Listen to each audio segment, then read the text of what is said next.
ಎಲ್ಲರಿಗೂ ಜೈ ಜಿನೇಂದ್ರ. ಕೆಳದಿಯ ಚೆನ್ನಮ್ಮ, ಕಿತ್ತೂರು ರಾಣಿ ಚೆನ್ನಮ್ಮ, ಉಳ್ಳಾಲದ ರಾಣಿ ಅಬ್ಬಕ್ಕ, ಝಾನ್ಸಿ ರಾಣಿ ಲಕ್ಷ್ಮೀಬಾಯಿ ಇವರ ಸಾಲಿಗೆ ಸೇರಿದಂತಹ ಇನ್ನೊಬ್ಬ ವೀರ ಮಹಿಳೆ, ಪೋರ್ಚುಗೀಸರಿಗೆ ಸಿಂಹ ಸ್ವಪ್ನವಾಗಿದ್ದಂತಹ, ಆದರೆ ಅವರಿಂದಲೇ ರೈನಾ ದಿ ಪಿಮೆಂಟಾ ಎಂಬ ಹೆಗ್ಗಳಿಕೆಗೆ ಒಳಗಾದಂತಹ ಕಾಳುಮೆಣಸಿನ ರಾಣಿ ಎಂದೇ ಪ್ರಖ್ಯಾತವಾಗಿರುವ, ಆದರೆ ನಮ್ಮ ಇತಿಹಾಸದಲ್ಲಿ ಕಳೆದು ಹೋದ ರಾಣಿ ಗೇರುಸೊಪ್ಪೆಯ ಚೆನ್ನಭೈರಾದೇವಿ. ಈಕೆಯ ಕಾಲಮಾನ 16ನೇ ಶತಮಾನ. ಈಕೆ 1552ರಿಂದ 1606ರವರೆಗೆ 54 ವರ್ಷಗಳ ಸುದೀರ್ಘ ಕಾಲದ ಆಳ್ವಿಕೆಯನ್ನು ಮಾಡಿದಂಥವಳು. ಸಾಳವ ವಂಶದ ಕೊನೆಯ ಕುಡಿ. ಈಕೆ ಉತ್ತಮ ಶ್ರಾವಕಿಯೂ ಹೌದು.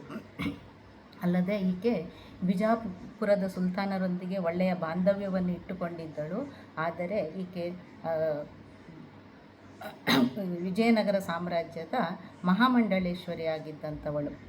ಈಕೆ 1552ರಲ್ಲಿ ಹಾಡವಳ್ಳಿಯ ಪಟ್ಟಕ್ಕೆ ಬಂದ ನಂತರ ಪಟ್ಟಕ್ಕೆ ಬರ್ತಾಳೆ. ತದನಂತರ ಗೇರುಸೊಪ್ಪೆಯ ಆಡಳಿತದ ಚುಕ್ಕಾಣಿಯನ್ನು ಹಿಡಿಯುತ್ತಾಳೆ. ಅನೇಕ ಬಾರಿ ಪೋರ್ಚುಗೀಸರೊಂದಿಗೆ ಹೋರಾಡಿ ಅವರನ್ನು ಹಿಮ್ಮೆಟ್ಟಿಸುತ್ತಾಳೆ. ಈಕೆ ತಾನಾಗಿ ಎಂದೂ ಯುದ್ಧವನ್ನು ಘೋಷಿಸಿದವಳಲ್ಲ, ಆದರೆ ತನ್ನ ಮೇಲೆ ಆಕ್ರಮಣ ಮಾಡಿದವರ ಹೆಡೆಮುರಿ ಕಟ್ಟದೆ ಬಿಟ್ಟವಳಲ್ಲ. ಇದು ಆಕೆಯ ಹತ್ತಿರದಿಂದ ಬಲ್ಲವರಿಗೆ ಸಣ್ಣಮ್ಮನಾಗಿ, ಜನಸಾಮಾನ್ಯರಿಗೆ ಅವ್ವರಸಿಯಾಗಿ ಇದ್ದಂಥವಳು.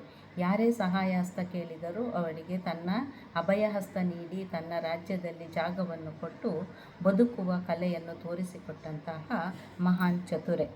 1569-70ರ ದಶಕದಲ್ಲಿ ಈಕೆ ಪೋರ್ಚುಗೀಸರೊಂದಿಗೆ ಹೋರಾಡಿದಾಗ ಗೋವಾದ ವೈಸರಾಯನನ್ನು ಬಂಧಿಸ್ತಾಳೆ.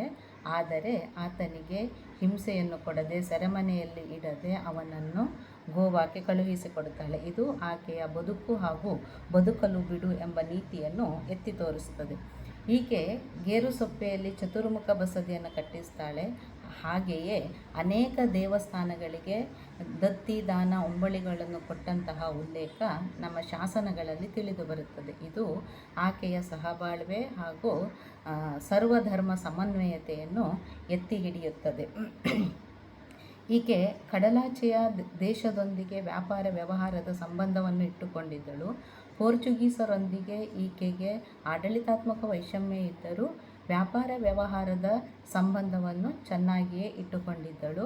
ಈಕೆ ತನ್ನಲ್ಲಿ ಇರುವಂತಹ ಕಾಡುತ್ಪತ್ತಿಯಾದ ದಾಲ್ಚೀನಿ, ಕಾಳುಮೆಣಸು ಮುಂತಾದ ಸಂಬಾರ ಪದಾರ್ಥಗಳನ್ನು ಮೊದಲ ಬಾರಿಗೆ ಕಡಲಾಚೆಯ ಅನೇಕ ದೇಶಗಳೊಂದಿಗೆ ಬೆಳ್ಳಿಯೊಂದಿಗೆ ವಿನಿಮಯವನ್ನು ಮಾಡಿಕೊಂಡು ತನ್ನ ಬೊಕ್ಕಸವನ್ನು ಶ್ರೀಮಂತವನ್ನಾಗಿಸಿದಂತಹ ಚತುರತೆ ಈಕೆಯಲ್ಲಿತ್ತು. ಈಕೆಗೆ ಇಂತಹ ವ್ಯಾಪಾರ ವ್ಯವಹಾರದ ಚತುರತೆ ಈಕೆ ಕಲಿತದ್ದು ಒಂದು ಭಟ್ಕಳದ ನವಾಯಿತರಿಂದ ಹಾಗೂ ಈಕೆಯ ಅಜ್ಜಿಯಾದಂತಹ ರಾಣಿ ಪದುಮಲಾದೇವಿಯಿಂದ.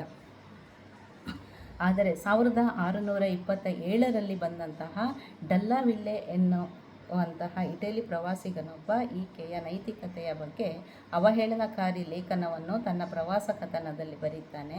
ಆದರೆ ಹೆನ್ನಾ ಚಾಪೆಲ್ ಓಜಿವೋಸ್ಕಿ ಎನ್ನುವಂತಹ ವಿದೇಶಿ ಮಹಿಳೆಯೊಬ್ಬಳು ಸಮಗ್ರ ಅಧ್ಯಯನವನ್ನು ಮಾಡಿ ಇದನ್ನು ಅಲ್ಲಗಳೆಯುತ್ತಾಳೆ. ಇದರಲ್ಲಿ ಹುರುಳಿಲ್ಲದ್ದು ಎನ್ನುತ್ತಾಳೆ. ಕಾರಣ ಆತನೊಬ್ಬ ಮಾನಸಿಕ ಸಮಸ್ಥಿತಿ ಇಲ್ಲದವನು ಎನ್ನುವ ಕಾರಣಕ್ಕಾಗಿ. ಅಲ್ಲದೆ ಈಕೆ ಚೆನ್ನಭೈರಾದೇವಿಯನ್ನು ಇಂಗ್ಲೆಂಡಿನ ರಾಣಿಯಾದಂತಹ ಎಲಿಜಬೆತ್ I ಹೋಲಿಸುತ್ತಾಳೆ. ಇಬ್ಬರು ಸಮಕಾಲೀನರು. ಕಾರಣ ಇಬ್ಬರು 16ನೇ ಶತಮಾನದವರು.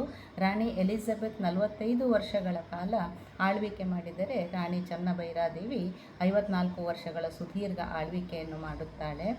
ಇಂಗ್ಲೆಂಡಿನ ರಾಣಿ ಎಲಿಜಬೆತ್ ಸ್ಪೇನಿನವರೊಂದಿಗೆ ಹೋರಾಡಿದರೆ ಈಕೆ ಚೆನ್ನಭೈರಾದೇವಿ ಪೋರ್ಚುಗೀಸರೊಂದಿಗೆ ಹೋರಾಡುತ್ತಾಳೆ. ಇಬ್ಬರು ಅವಿವಾಹಿತರು, ಆದ್ದರಿಂದ ಇಬ್ಬರನ್ನು ಸಮಕಾಲೀನರು ಎಂಬುದಾಗಿ ಆಕೆ ಹೇಳುತ್ತಾಳೆ. 1606ರಲ್ಲಿ ಕೆಳದಿಯ ವೆಂಕಟಪ್ಪ ನಾಯಕ ಗೇರುಸೊಪ್ಪೆಯನ್ನು ಮುತ್ತಿಗೆ ಹಾಕಿದಾಗ 74-75ರ ಇಳಿ ವಯಸ್ಸಿನ ರಾಣಿ ಚೆನ್ನಭೈರಾದೇವಿ ಆತನೊಂದಿಗೆ ಹೋರಾಡುತ್ತಾಳೆ. ಆದರೆ ತನ್ನ ದಂಡನಾಯಕನ ಮೋಸಕ್ಕೆ ಒಳಗಾಗಿ ವೆಂಕಟಪ್ಪ ನಾಯಕನಿಂದ ಸೆರೆಯಾಗುತ್ತಾಳೆ. ಸೆರೆಮನೆಯಲ್ಲಿಯೂ ಸಹ ಈಕೆ ಧೃತಿಗೆಡದೆ ಜೈನ ಧರ್ಮದ ಮಹೋನ್ನತ ವ್ರತವಾದಂತಹ ಸಲ್ಲೇಖನ ವಿಧಿಪೂರ್ವಕವಾಗಿ ಸಮಾಧಿ ಮರಣವನ್ನು ಸಾಧಿಸಿ ಅಮರಳಾಗ್ತಾಳೆ. ಹಾಗೆ ಈಕೆಯ ಜಿನಧರ್ಮ ಪಾಲನೆಯೊಂದಿಗೆ ರಾಜ್ಯಭಾರ ಮಾಡಿದ ಅಹಿಂಸಾತ್ಮಕ ಶಿಸ್ತುಬದ್ಧ ಆಡಳಿತ ನೀತಿ ಸರ್ವರಿಗೂ ಆದರ್ಶಪ್ರಾಯವಾಗಿದೆ. ಜೈ ಜಿನೇಂದ್ರ.